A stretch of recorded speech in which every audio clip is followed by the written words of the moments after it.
The day that I went out and saw my first tornado, there wasn't a doubt in my mind that that storm was going to produce a tornado. Believing that what was in front of me was possibly going to be one of the best moments of my life made that chase the life altering day that it was for me. I don't look ahead and think, okay, in a year, Girls Who Chase needs to be one specific thing or another. I just believe that what I'm doing matters. Mm-hmm. If it makes a difference in one person's life, then that's enough for me. Are you at a crossroads in your career or in life?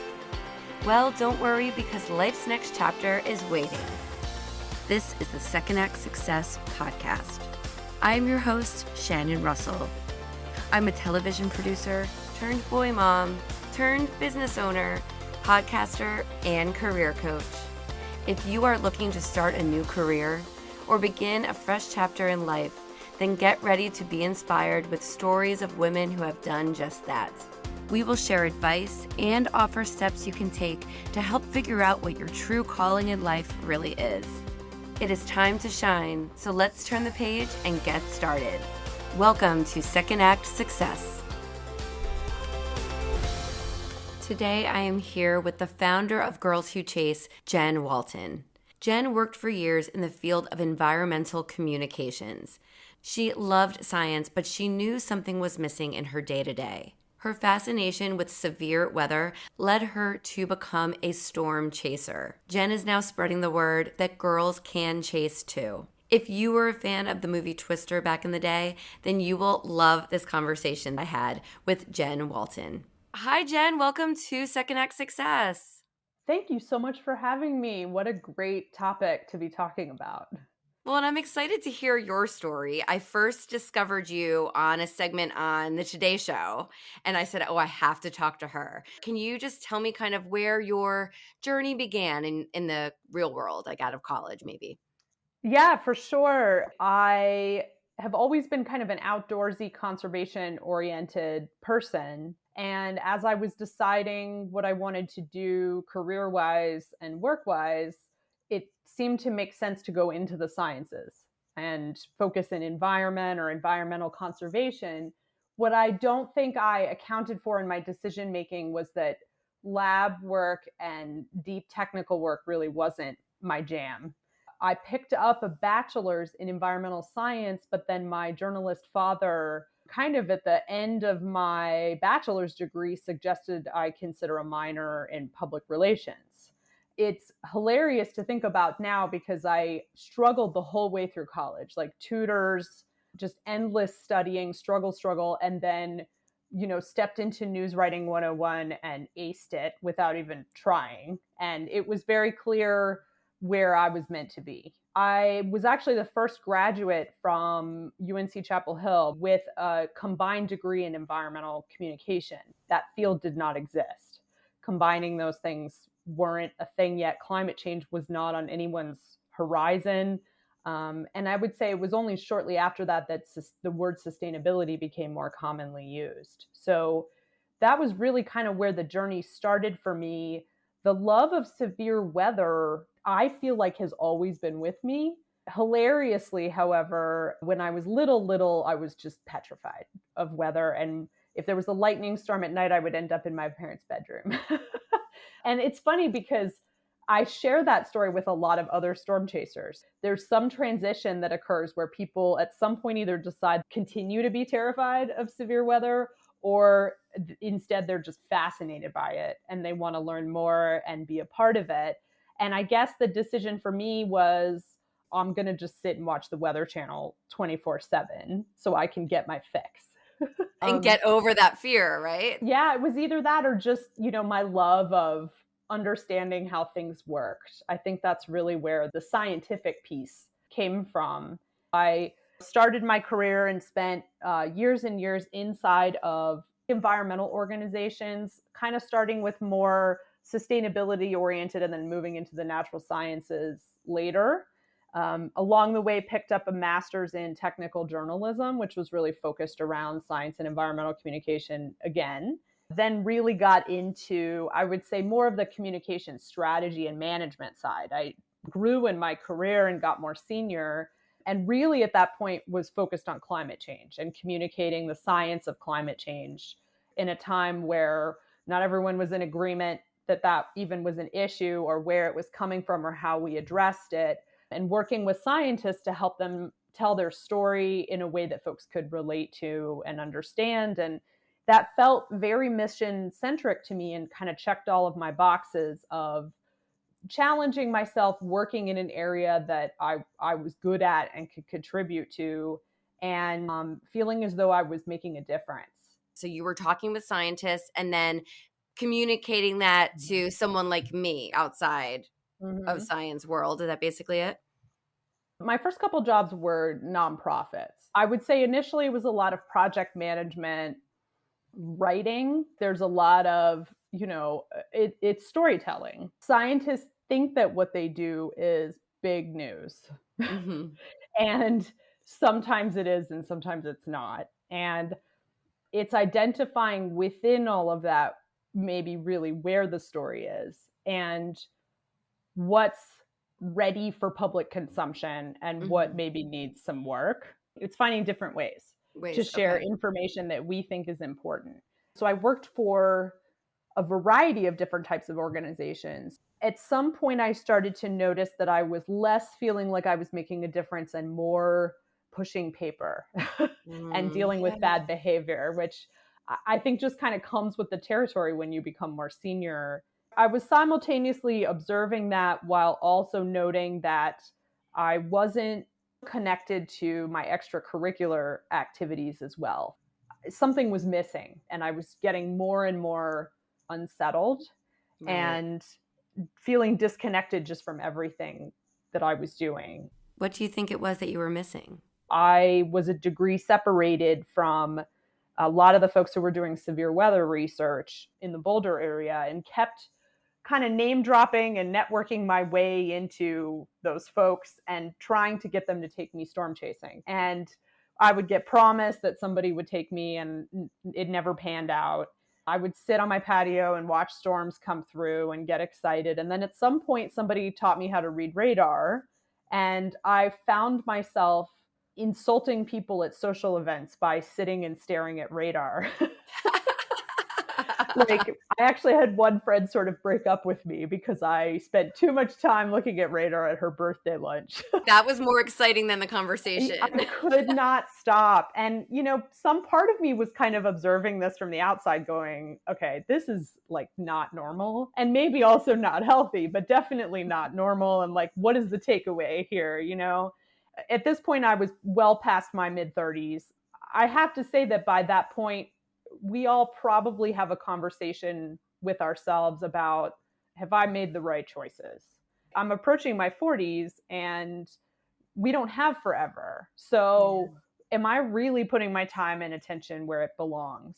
Also, simultaneously, had been diagnosed with a chronic disease, type 1 diabetes, as an Oh, I'm adult, which is sorry. actually quite unusual to be diagnosed as an adult, where Yeah. your pancreas stops producing insulin. So, there was a lot of kind of life is getting shorter messages being thrown at me. And I started to ask a lot more questions and do some digging. Oh, I'm sorry to hear that. Seems like everything came to a head. And so, how did you finally kind of make the transition away from managing and paper pushing to storm chasing? I happened to be scrolling Facebook in 2018 and saw a discount for a storm chasing tour, which I didn't know existed, Oh. and caught myself for the first time ever saying, well, I can't do that. And then I was kind of like, why can't I? Why am I saying this? Where is this coming from? And have I been saying this for a really long time? And is that really true that I can't? I'm privileged to have been able to do this because storm chasing tours are not cheap.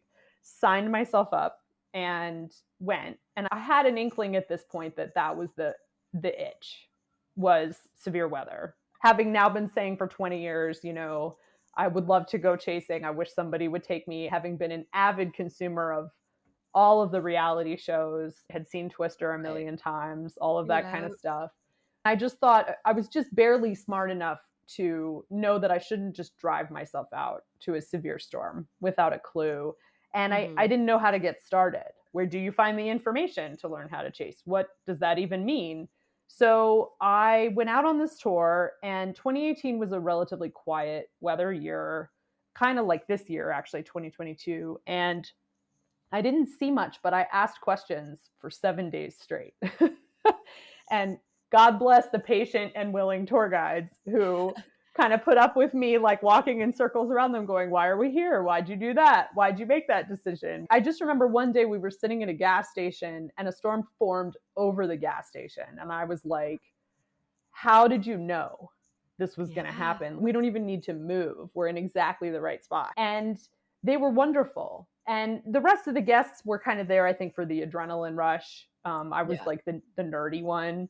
And I remember at some point turning around at a restaurant and all four of them were staring at their phones at radar. And I was like, my people, I have found my people.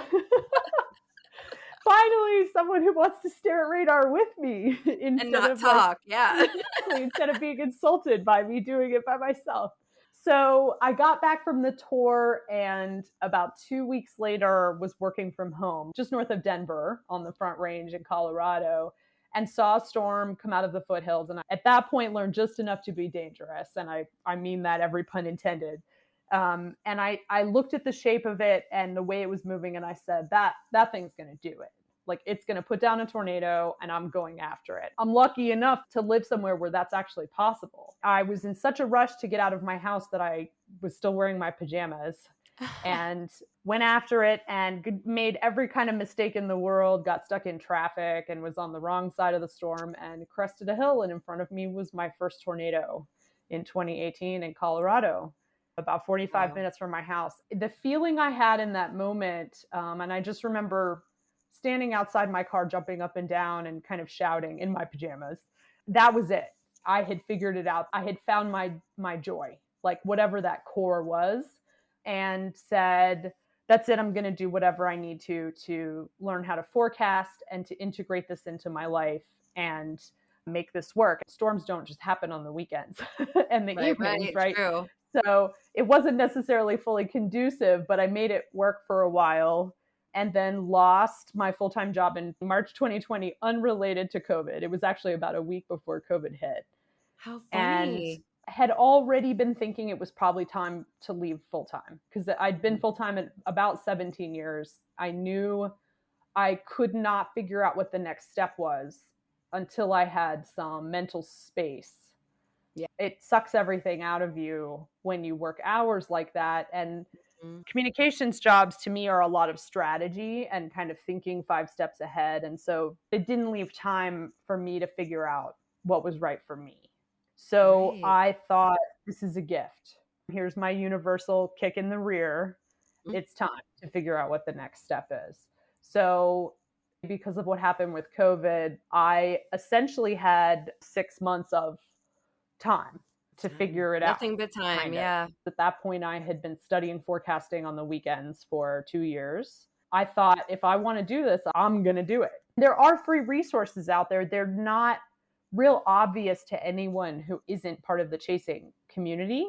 So I had been in the process of discovering those and then consuming them. And I have like a little nerdy chasing notebook where I have all my notes about forecasting and all the different models and resources and all that type of thing. So I dug in and kind of finished that up, and then spent 2020. I mean, blessedly, chasing is a solitary activity. So I was able to just roll out in my car and do whatever I wanted without it really being an issue, even with everything shut down the way it was, and started to turn my energy and attention to building my own consulting business.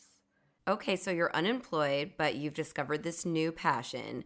So how did you go about turning this into a business that let you do what you loved while still being able to support yourself?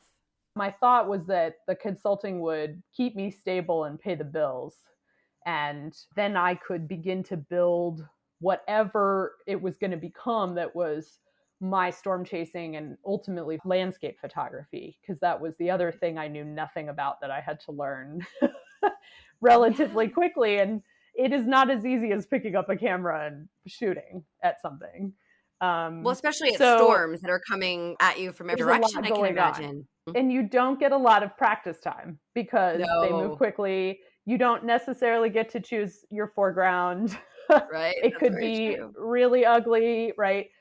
Doing all of that at once takes practice, and you only get so many storms a year. So it takes a while to get to a point where it feels natural. And it was a lot of just kind of running around and cursing under my breath and making mistakes. And, I still do that. I think both weather and photography are a permanent learning curve. You just never stop learning. And there's so much we don't know about weather that we're still learning. Hey, it's Shannon. Think you're ready to start a second act? I just wanted to pop in real quick and let you know about a special freebie that's now available on my website. It's my second act blueprint with 5 questions that you should ask yourself before you make this massive decision. To check it out, go to secondactsuccess.co and download the second act blueprint today. Now it's back to the episode. Okay, so Girls Who Chase is born. But how did you go from chasing storms and shooting photography to creating this awesome community? Girls Who Chase arose out of really frustration, actually, more than anything. Storm chasing is a male dominated field, much like the sciences still, unfortunately. I engaged with the chase community on social media and figured out who was who and where the great resources were and who I could learn from and who would answer my questions. And everybody was wonderfully welcoming and happy to help. I think everyone kind of learns from each other in a lot of ways. Like somebody will post something and say, "What do you think?" And then other people will weigh in. And I made chasing friends in that process. But because it was a male dominated field, it was mostly men who were my chasing friends because that's who was here. Yeah. And I think the process of telling myself that chasing wasn't for me and why I made the decision that I couldn't do that was some combination of feeling like I needed to be a degreed meteorologist. You had to be an expert in severe weather, and that I hadn't seen anyone who looked like me chasing. And really, that was the big one. I think it's very subconscious. It's culturally embedded, and it's a decision that we as women make that nobody says you can't do that because you're a woman. It's just sort of known. Yeah. So all of those reality shows that I had been consuming were mostly men, and the women on the shows were kind of token somebody's girlfriend or daughter. Along for the ride. Yeah. They were along for the ride. They were not portrayed as being part of the decision-making process or as equals. When you met these chase friends and they were mostly men, were they accepting of you? How were you treated when you were out chasing with them? Yes, they were. I've been wonderfully lucky in that I've not run across purposeful exclusion. If anything, it's been the opposite, actually. Like they've recognized the issue and gone out of their way. And the reason Girls Who Chase exists is because I would go through these phases where something would happen and I would get upset. And one of them would say, "You're the one, do something." And I would say, "Well, I'm too new." But it became very clear after a while, both because of my background and the experiences that I was having, and the fact that nobody had done that yet, that I was the one. And that was kind of where it came from. It was things like I would be out chasing with a male chase partner, and both of us would capture very similar content. And he would get kind of patted on the back and told how awesome he was just for being there. And then there would be a line out the door of people wanting to buy his content, and I would get silence, like total silence. That makes no sense. We both had started chasing at the same time. So it's not like he'd been around 10 more years and just had built the community. And some of it can certainly be chalked up to my stuff just wasn't that great. However, if you average it over time, there was an issue. And then I started to realize that, okay, at this point, there are a lot of female chasers out there. They're pretty dang good at what they do. Why wasn't I seeing them? Why weren't they on those shows? And why are we still not seeing them? And why are they kind of invisible? So I'm looking at all of these different patterns. I'm looking at what's happening in my own experience. I'm talking to other female chasers about their experiences. And there's clearly an issue. Like, Mm-hmm. and it wasn't the same one, again, as what was happening in the sciences. And like you asked, they were wonderfully welcoming. I never felt like I was treated as less than or unequal in any way. I found everyone to be incredibly supportive of each other. And so I thought, why is this happening? Right? If it's not the Yeah. chasers who are causing it. And the answer I've come up with is it's a cycle of media and culture that have Sounds like it. perpetuated this. If you look back, right, the only female chasing role model we've had is Jo from the movie It's Twister. Joe. Yes. And that movie is 26 years old. How sad is that? And she's not real. So Right. everyone else in all of the media that has been produced are men. And so they have inadvertently, I think, set cultural expectation for who a chaser is. And then, of course, media want to meet cultural needs and expectations. So they go right back to what they know and what they think people want. And here we are locked in this cycle that nobody actually is fully conscious of, is just continuing. I mean, that's how like simplistic and yet subversive it is, if that makes sense. Yes, It really it is does. that simple. You may not get the media type personality, such as someone like Reed Timmer, from a woman. Reed is the star of the Discovery Channel show Storm Chasers and drives into tornadoes and shouts at the top of his lungs. And that's just who he is. And media love that, right? And they love people who drive into hailstorms and blow out their windows and do things that, right, they're going to like cover the most attention getting stuff. And so those of us who are sort of safely and non-dramatically capturing weather are just less media worthy from Yeah. media's perspective, you know? Yep. So I thought, okay, I'm a little sick of this and I'm also sick of complaining about it. And Yep. I'll start a platform where we can boost content for female chasers because that doesn't exist. Instagram seemed like the best option because it's an aggregator of content, right? So if we want to make the case that you have these amazing content producers out there, it'd be great to be able to go somewhere and see it all in one place. So I started the Instagram platform, and pretty much from that moment forward, Girls Who Taste has taken on a life of its own. There was that energy was there. And I think we were able to harness it through the Yeah. development of Girls Who Chase. And it's been an odd and empowering and terrifying and exciting experience kind of riding along with it ever since. July 2021 was when I launched the Instagram. We formally launched in January 2022. And yeah, we were on the Today Show. So Oh like my it gosh. it was literally 6 months. Wow. That's how crazy this has been.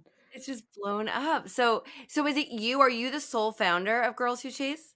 Yeah. I've had several partners, wonderful partners along the way who've stepped in at different times, but I'm the one behind all of it. And Yeah. now I was just on your site earlier. There's so much to it. So you start with just posting different things on Instagram. Now on your website, there's education, Mm-hmm. there's your podcast, there's so many Mm-hmm. elements to it, which all pretty much aims towards educating women, educating girls, educating people about this, right? And kind of trying to work towards getting women in this field, or at least more aware of it. Yeah.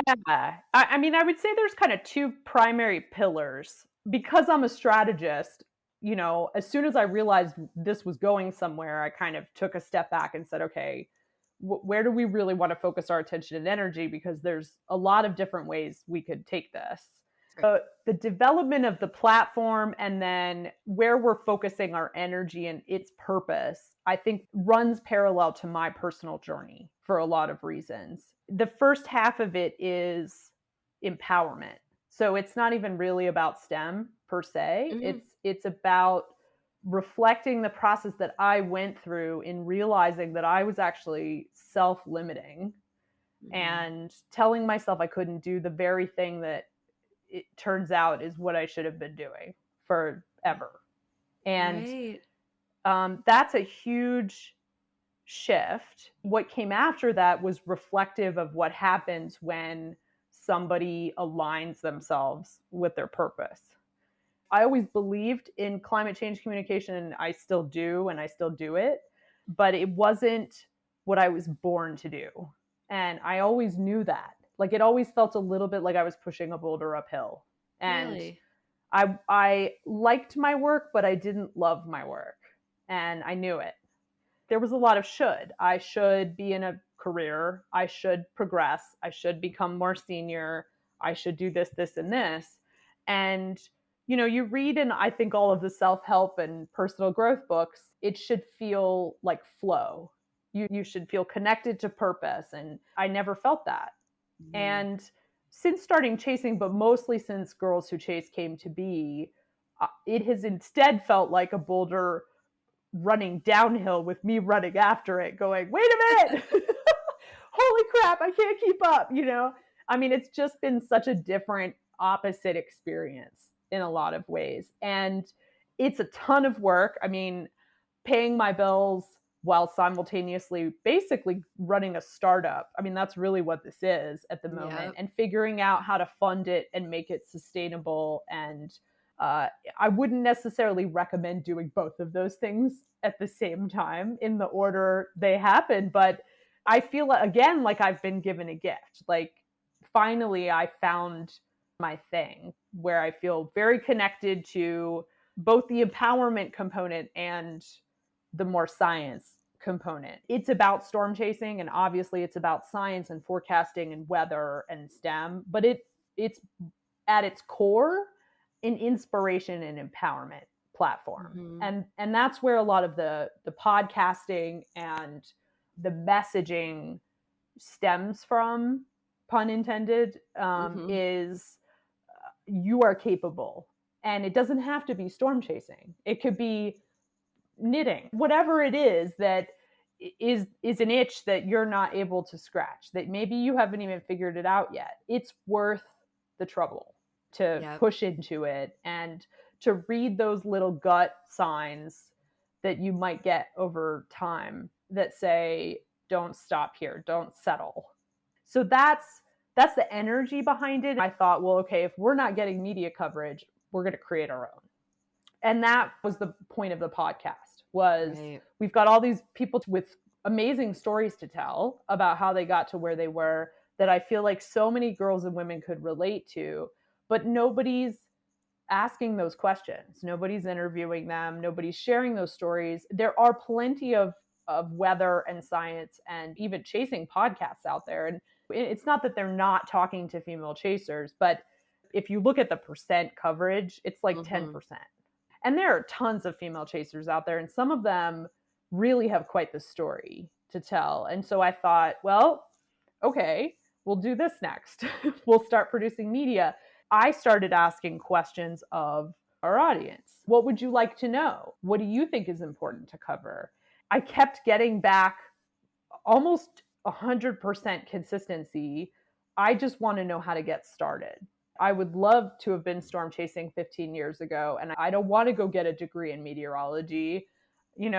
Is that really necessary? And I thought back to before I had gone on the chase tour, and I thought, I didn't know how to get started either. And maybe there's all kinds of women out there who would be doing this if only we removed this one barrier. So that's why we've aggregated resources on our website that are education specific. We're looking at a virtual training event for 2023 in the spring. You wake up one morning and you decide you're a storm chaser, you don't get delivered Storm Chasing 101, right? You have to go figure it out. So how do we deliver Storm Chasing 101? Like in a fun way. Right? With the very people who are already producing these resources. We're just taking it and putting it all in one place and making it accessible. So for me, the word accessibility is critically important. Yes. It sounds very basic, but at the same time, it doesn't exist. Well, Jen, you were pulling it all together yourself by researching, probably going on YouTube and looking at radar. Yeah. Exactly. So You could have cut Yeah. that time down if you were there for yourself back Oh, in the day. my God, years by years. And again, we're taking the very people who already did it and making them accessible, putting a list together, well produced, easily broken down. They take these very technical concepts and make them accessible, which Yeah. plays into that science communication background that I have, where all I did was say to folks, I don't understand anything you just said.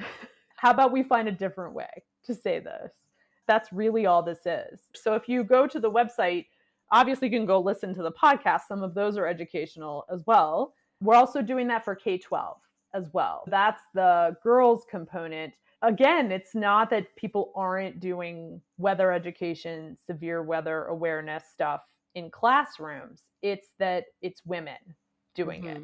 So if I, as a 10-year-old, had someone from Girls Who Chase come in and talk to my classroom about tornadoes, my life might be very different than it is right now. It's like doing it, but being female. Yes. It's such small tweaks. It is. And just being able to bring those ideas to kids who think, oh, that's not something that someone does. Well, Yep. let's show Guess them that, what? yes, it is. I do it. How can you make money as a storm chaser? Is that something that a little girl can want to do and be her sustainability when she's older? The short answer is no. I mean, It depends on make money. If you really like living in somebody's basement and, eating ramen, maybe. And I'm being a little bit disrespectful because there are definitely folks who have figured it out. Storm chasing tours is certainly one way. Right. Content production is another. But most of us have jobs on the side or are broke. But you can certainly make a career in weather, in forecasting and meteorology. I mean, the National Weather Service, right? You could take that route. You could go into broadcast meteorology, which is a huge and growing field. And in fact, I would say part of the reason that Girls Who Chase has been all over the media the way it has is because of female broadcast meteorologists who've been incredibly supportive of us.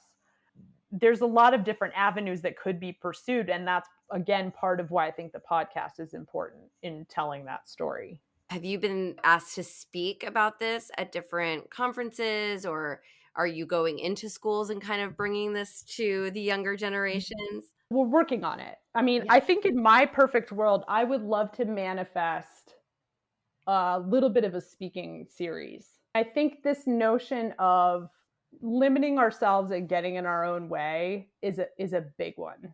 I have found personally that people who speak from experience resonate more strongly with me than someone who's telling you should find a way to not limit yourself. Yes. Whereas if someone got up there in a TED Talk or something and said, I actually went through the process of realizing that I had made not the right decisions for myself for an extended period of time and was missing out on being aligned with myself. What a difference, like how I would receive that differently. Yeah. So that's definitely something I'm looking at. There actually is a storm chasing conference, Chaser Summit, of talking to the folks who run that and figuring out how we can partner on our various kinds of events.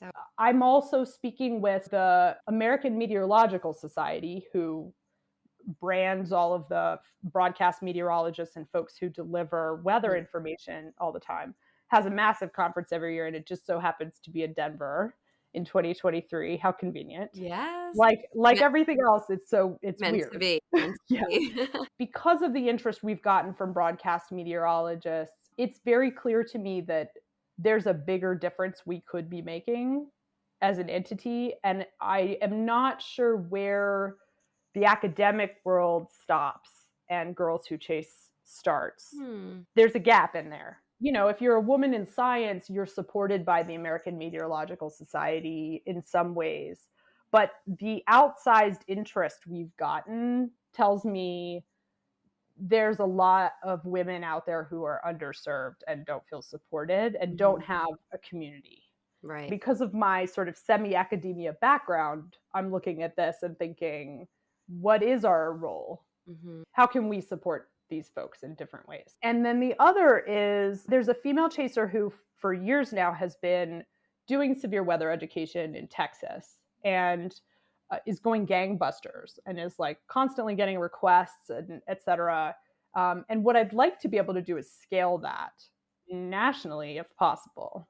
And that is going to require some kind of sponsor. We can't do all of this for free. So Right, that's right. where right now my focus has shifted from program creation to how do we make this sustainable? Looking for partners, looking for sponsors, finding different ways to fund ourselves.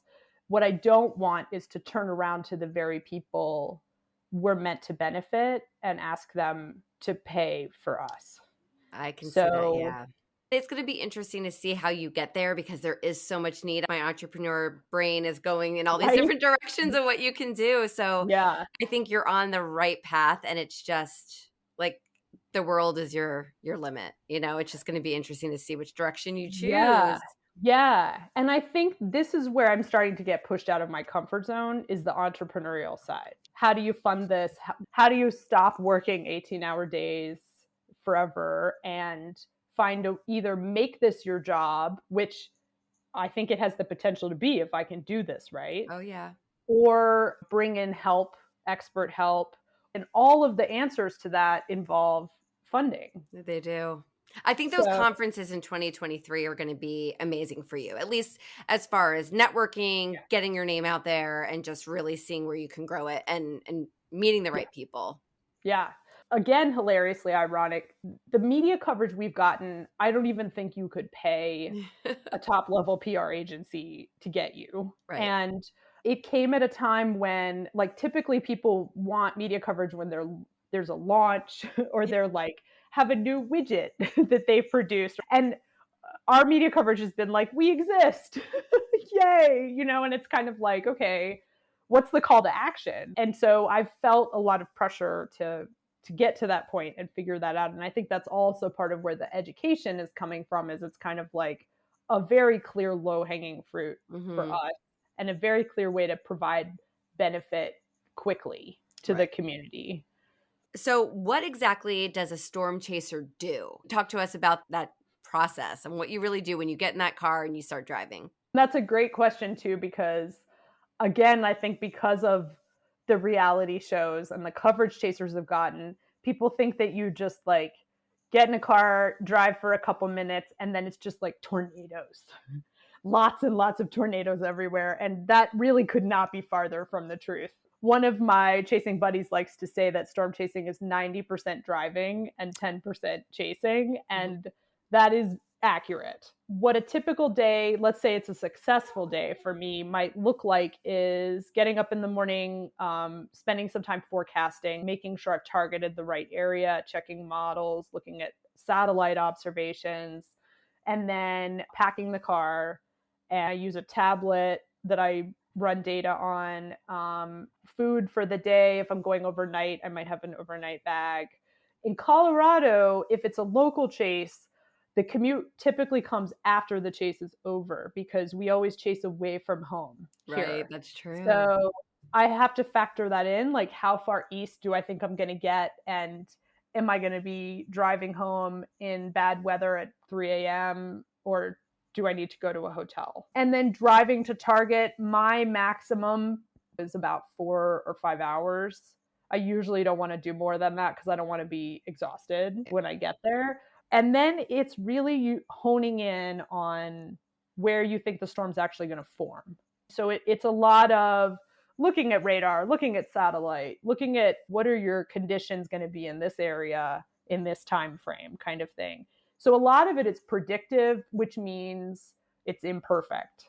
Right. And like I might think that I'm going to this one town, but it turns out I should be an hour farther south. So I need to like stop on a regular basis. So my experience of driving 45 minutes in my pajamas and seeing a tornado is like not real. So rare. Yeah. Like so rare, it's like never going to happen again. And then, if you're lucky, you get a great storm that lasts a while and is very photogenic, and you get to spend some time with it. Sometimes you get them for 10 minutes. Sometimes they're up for 2 or 3 hours and don't move very fast, and they're in a pretty area and you can get some great photos. The goal is to take photos or video of the storms. Is that what you're really It going after? depends. I mean, so I always say that a chaser's first priority is reporting. It's a partnership with the National Weather Service and with emergency responders who might not know what we're seeing. So, especially if it's later in the season, there aren't a lot of chasers there. It's in a not terribly populated area, but it might be heading to a populated area. The Weather Service can't always see that from radar. Mm. And sometimes radar might show very little, and there's actually a tornado there. In my opinion, everything else falls by the wayside relative to working with the National Weather Service, giving them photos and information and being available if they have questions. After that, it kind of depends on the chaser. So for me, it's taking some video, but mostly photos. And the kinds of photos I like to capture juxtapose a storm with something kind of friendly and benign. Like if I can get flowers with this really scary, gnarly looking storm, Right. that's like my favorite thing to do. Oh, So hunting around to find a good foreground. People really like old abandoned buildings right. because they provide a sense of scale. So just different creative ways to capture weather. And some people also are working for, a streamer or a channel or something. They may be reporting live. So folks are out there for different reasons. And then, if you've seen a tornado, there's a bit of a celebration that happens as long as the tornado hasn't hit a populated area or caused damage. And then you got to drive home. Long trip, a long activity or hobby to have, It I is guess. a long hobby to have. Yeah. You really have to be invested. Well, how close do you get and how dangerous does it get? I ironically tend to be one of the safer, more cautious chasers who finds myself in trouble more often than I should. Mm, Some storms are really cool looking, don't move real quick, and you can kind of get right up next to them and just follow along with them while they right. do their thing. Others make turns or grow very quickly, or the conditions in that immediate environment will help you answer that. Like, Okay. I should probably give this storm more distance because it's moving at 50 miles an hour, and there's a lot of instability which kind of makes storms just go nuts. Yeah. Um, and so I've lost a couple of windshields to hail Oh flying. gosh. And one time I had a hailstone hit in just the right spot and the whole windshield like cracked down the middle. And it was like one little hailstone, right? But it was a storm that had hail in it that was like miles away from us, and it was chucking hail like 3-4 miles away. Wow. So I was in what I thought was a perfectly safe place. And I don't know that I've ever been in a situation where I actually thought I was in true danger. I Good. spend a lot of time avoiding hail and trying not to total my car from hail more than I spend time like somehow being chased by a tornado or something. But there Good. are certainly scenarios that have happened in the past with chasers. I mean, we had several chasers killed in 2013 Oh. in the largest tornado on record in Oklahoma. It was 2.6 miles wide, which is like Wow. multiple football fields. That's Yeah. crazy. And it Oh, grew over them what a essentially. So more dangerous than the storm itself is driving. mm, People get tired, make bad decisions, blow stop signs, yeah. rear end each other. And it's not always a chaser doing that, but in inclement weather, people do weird things as well. We lost some folks this year because somebody was hit by a semi because they were stopped for downed power lines. I mean, so just like anything can happen. Hmm. Safety is a big one, and in my opinion, it's kind of number one. Did you grow up watching Twister? I can just remember that. That had to have been something that just stuck with you. Yeah. I mean, I was 16 when Twister came out, but I also was like super into all of the natural disaster movies, Yeah. which is like, so I Yeah. think at the time for me, Twister probably just fell into the category of like another cool natural disaster movie. And for sure, it's so cliche, but like chasers do quote Twister all the time. Like Really? It's kind of ridiculous. Oh my Yeah. God. What do they quote? So like, somebody will be chasing and there'll be a bunch of cows on the side of the road, and inevitably they will take and post a picture that says, "We've got cows." Like just stuff like that. Or they'll quote like Dusty or Bill saying it's going green. So fun. Ridiculous.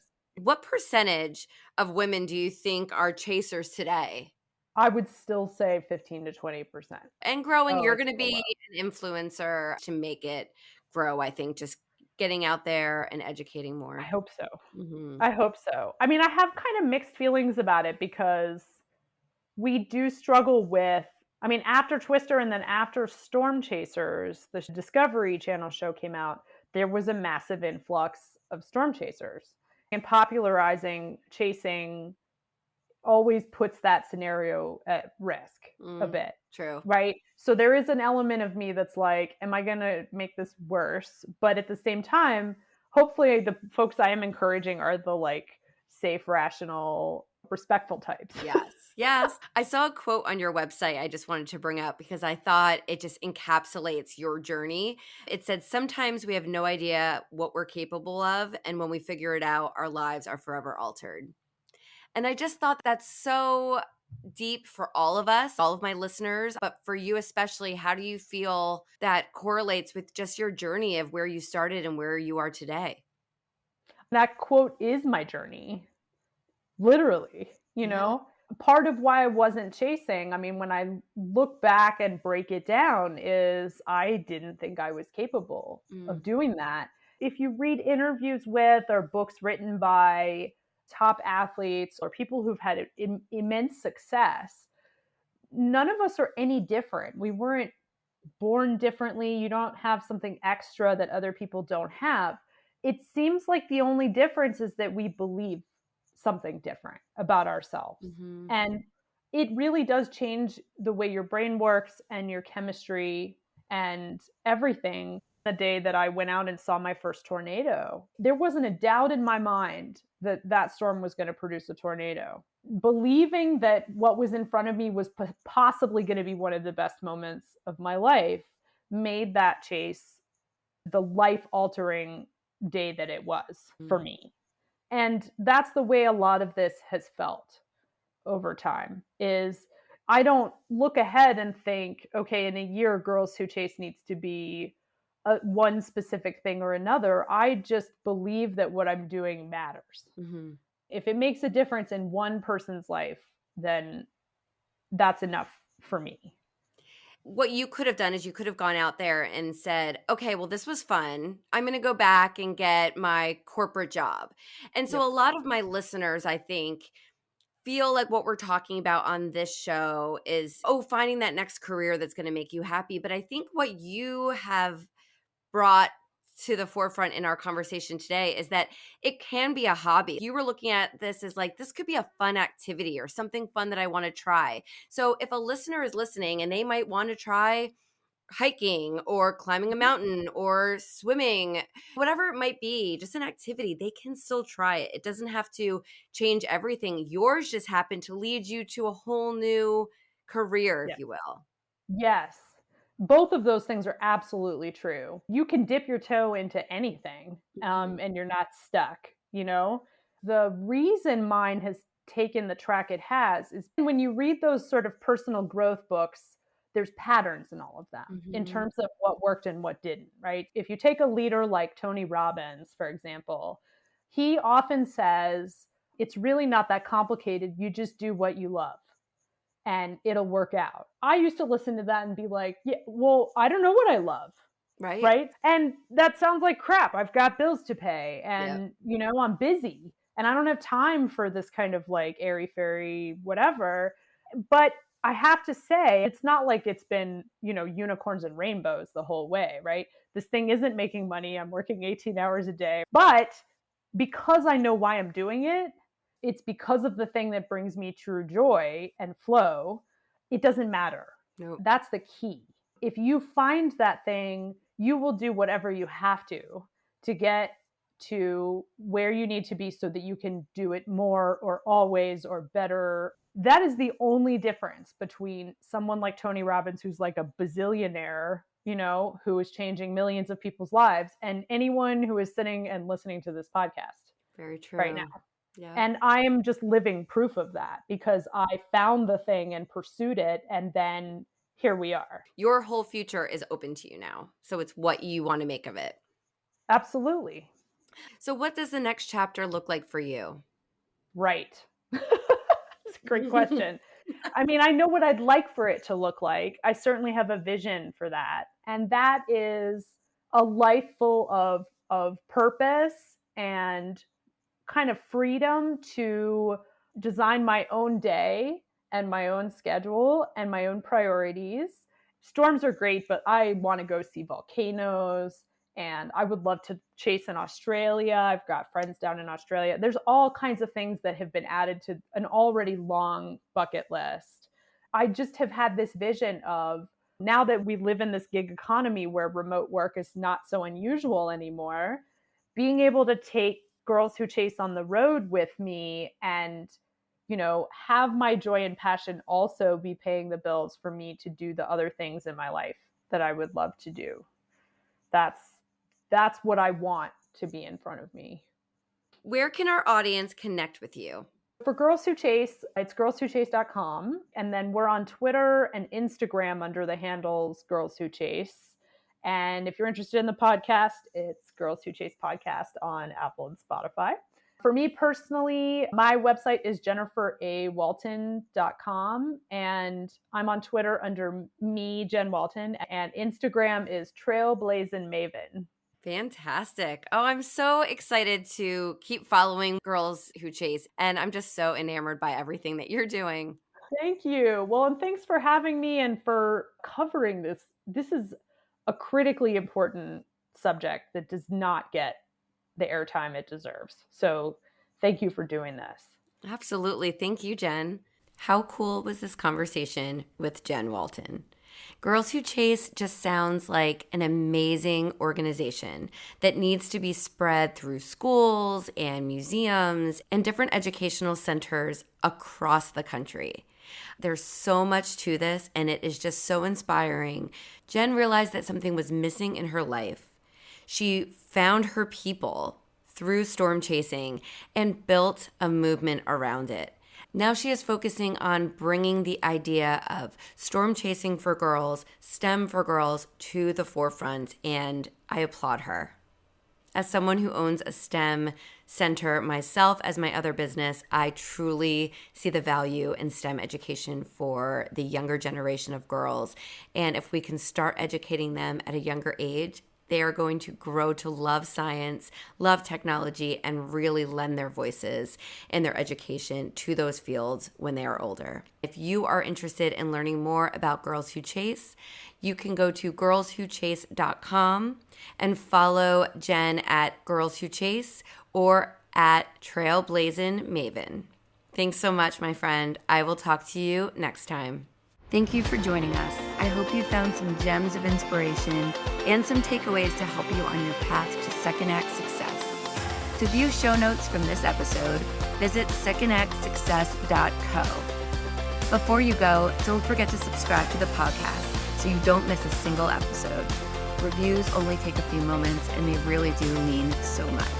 Thank you again for listening. I'm Shannon Russell, and this is Second Act Success.